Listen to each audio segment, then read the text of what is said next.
What we're going to look at is a checklist, and this checklist should help you grade your messaging. And why do we need a checklist? Well, sometimes we're creating content. A lot of us are creating content, and we're hoping that what we're creating is signal, right? But if we're honest with ourselves, sometimes we are creating noise also.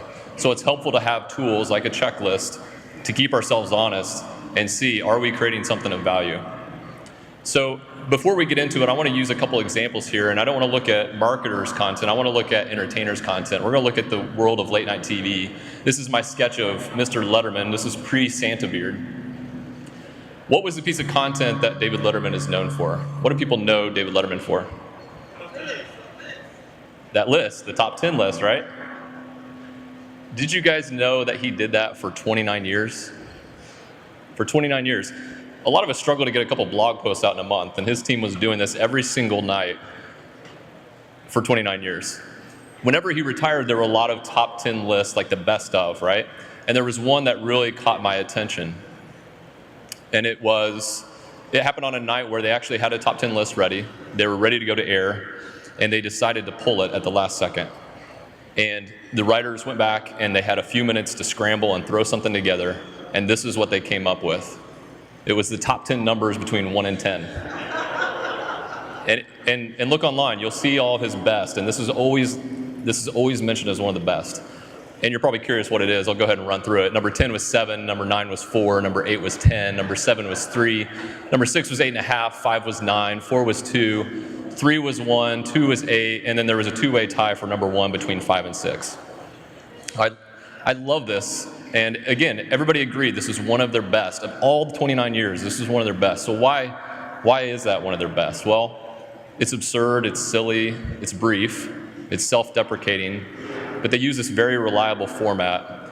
And even in that reliable format, there were some surprising elements in there, right? And that caught people's attention. So what's that have to do with marketing? Well, we're all trying to figure out how to do this the right way, right? Like, we're all coming to conferences, we're doing a lot of reading, we're talking to smart people, we're trying to figure out what's the right way to do this.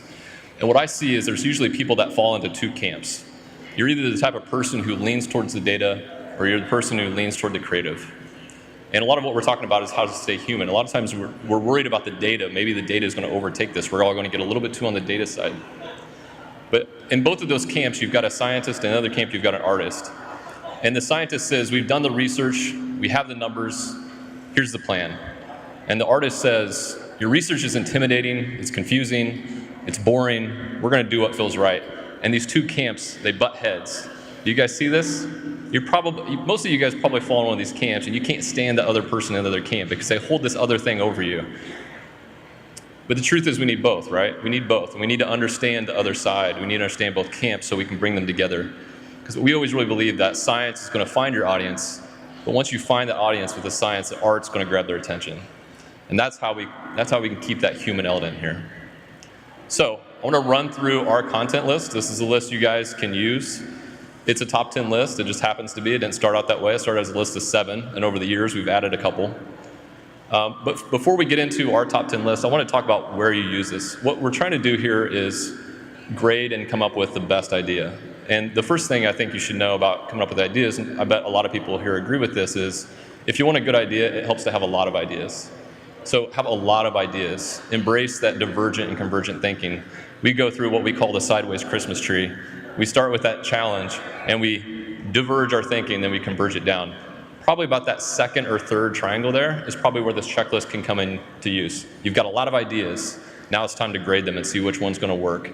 And when you use a checklist like this, oftentimes what it does is it helps you strengthen an idea that was only halfway there. So let's go through this. I'll run through it pretty quickly. There's 10 of them. A lot of them are kind of obvious. You guys are going to say, oh, I already knew that. Well, it's nice to just have it in a checklist sometimes. So number 1 is, does it open strong? We've all got a very limited time to grab people's attention. How are you going to get your audience to slow their scroll? How do you get them to pay attention to you? Quick example, we did some video for Bourbon Country not too long ago, and we're following around this 4 couples, ridiculously good-looking couples. They're walking through distilleries, they're grabbing these shots of bourbon, and one guy's, he's not able to handle it. He's got tears running down his face, can't handle his bourbon, his girlfriend's laughing at him, she's doing just fine. We're capturing all of this, Years ago, that would have been the outtakes. That would have been the thing at the end of the video. Now we're putting that in the very first 3 seconds. People see this guy crying as he's struggling to try to keep up with his girlfriend. That's the stuff that grabs people's attention. I'm sure you guys have used that technique before as well. Number 2 is it digestible? So we talk about is it bite-sized content, right? What this means is people just want to see the home runs. Sometimes they don't want to see the whole game. And so what you have to do is you have to kill your darlings. So what's an example of that? If you've been on a video shoot and you shot for 5 days in a row and your first edit is 5 minutes, but it has to ultimately get down to 20 seconds, that means there's a lot of really great footage that you worked really hard that's not going to make it. And you have to be willing to cut those things that are very precious to you. But you got to do it. Number 3 is what emotion does it bring out? So I think one of the hard parts about this is the information gets in the way. There's times where we say, hey, I need to talk to our audience today, and there's 20 things that my boss says I need to communicate to them. Those 20 things really get in the way of it being emotional. So give it some room, give it some space. Let the idea breathe a little bit. Just say one thing to your audience today and find a way how to make that have an emotional appeal. Tomorrow you can talk about something else. Number 4 is, does it help your audience? Does it speak to their needs? They've got jobs to do. What are you going to do that helps them? Are you talking about yourself and the things that you want to talk about, or are you trying to solve the jobs that they're trying to achieve? Number 5 is, does it make people feel cool or insiders? Talking about late night TV, my wife and I always watch SNL even when it's not funny. I haven't seen her laugh at an episode in years, but she follows them on Instagram and she laughs at that. And I think she likes it because she feels like she's behind the scenes with them and she understands, she just feels like she's a part of them. And that's more entertaining to her to see behind the curtains than it is to see what's actually on TV. Number 6 is this idea that we have, is it part of a broader narrative? Is it something that our brand wants to talk about? Every brand should probably have a list of things that if this is in the news, if people are talking about it, we're going to be in that conversation. You should probably also have a list of things that you don't want to be in the conversation on, that's off-brand. We're not going to talk about those things. So what's your list? Number 7 is, how can it become more public? So how will people show that they've interacted with this? This is how do you make something that people can participate with? This is, I think, the hardest on this top 10 list. It's very hard. It's very hard to get something for people to participate in. I remember when the Ice Bucket Challenge happened years ago, everybody wanted to do that. It was the gold standard in how to do it. Everybody's trying to mimic it. But the important thing to say is, how do we make this participatory? Okay, that used to be the list, and then we added a few more. Number 8 is a new one, which is, does it support our brand position of, insert your brand position, or does it distract away from that? If you don't know what your brand position is, you've got much bigger problems. We work for Virgin Mobile, and so every time we do something for Virgin, we think to ourselves, is this rebellious or is this tame? Because if it's too tame, it's not on brand. And so that's one of our lenses that we look at it. We don't work for Jimmy John's or Coke, but if we did, and we'd love to, we would say, is this fast enough? Is it portraying the idea of happiness that Coke wants? So that's important. Number 9 is it different than our competitors' messaging? So your competitors might be doing the exact same great idea you come up with. So that just means you're putting out the same old stuff. So I think a really helpful question here when you're trying to distance yourself in the content and the messaging is there something that we're willing to say or do that our competitors are not willing to say or do? And if you can find that, then you can play all by yourself. They're not going to come into your territory and try to mimic that idea, which is pretty great. So ask yourself that question. And then I've been running through this really fast because I'm trying to get to my favorite one here, and this is number 10. And my favorite one, originally it started out as, is it unexpected? Is this an unexpected idea? Is this surprising to people? And the reason why we did that is because this is the internet, guys. Like we've seen everything. Every day we see something that's ridiculous. It's really hard to surprise us, right? We've seen it all.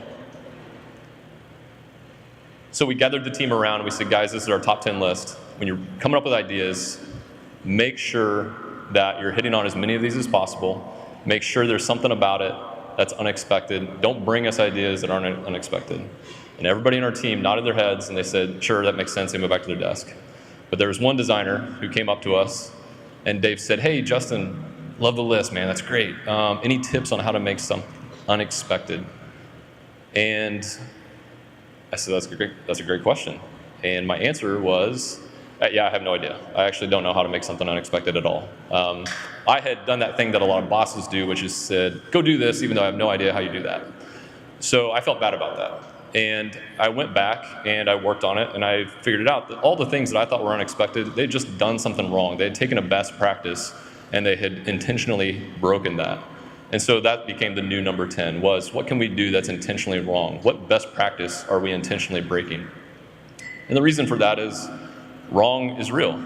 That's how you make things human, is you make it wrong, because we're humans and we make mistakes. And the other thing is that we are all highly trained consumers. We know exactly how advertising is supposed to look. We know where the logo goes on the print ad. We know exactly what a banner ad is supposed to do. So we can smell advertising a mile away. So a couple examples of that. We'll go back to late night TV, because they're great content creators. And we'll look at SNL. What's the funniest part of SNL? It's the breaks. Jimmy Fallon got paid to just go on stage and laugh for years. That's what he did, and it was hilarious. Jimmy Kimmel flips the tables. It's not kids pranking parents, it's parents pranking kids. That's what he does. That's not the right way. Conan O'Brien does a lot of things wrong, which is why I watch him. But do you remember in '99, whenever he was doing the year 2000, when they'd have the things come down? That was pretty funny. It was even funnier when it was 2002 and they were still doing it. And then just in general, there's a lot of stros that say, hey, listen, if TV's supposed to be polished, let's just strip it down to the bare minimum and be as minimalist as we can. We're going to go in the opposite direction of everything else. We're not going to be slick, polished TV. So I got some tips for you. Whenever I discovered this, I was so excited about it that everything I did for the next couple years, maybe 6 months, it was very wrong. It was 50% wrong. That's not the right way to do it. It just looks sloppy, okay? So try to make it 90% right, and then find that little 10% where you can just kind of mess with it a little bit. If you can be at 10% wrong, people will start noticing. So a couple tips for you guys. If you guys want to give this a shot, first you got to earn trust to experiment. Not everybody's going to let you just start breaking rules. That kind of makes a lot of people nervous. So you've got to build trust. You got to know the brand, you got to know the audience, and you have to find out how to sell this internally. How do you sell this to your client? How do you sell this to your boss? How do you sell this to the decision makers? And it starts with knowing the brand and knowing the audience. So one thing I want to leave with you guys is everybody in this room, we all have pretty great jobs. And if you stay light and you stay loose, it can be a whole lot more fun. So have fun when you're breaking these rules. And I just want to leave with one question. I want to ask you one question here, which is, if to err is human, which brands do you guys think are doing it best?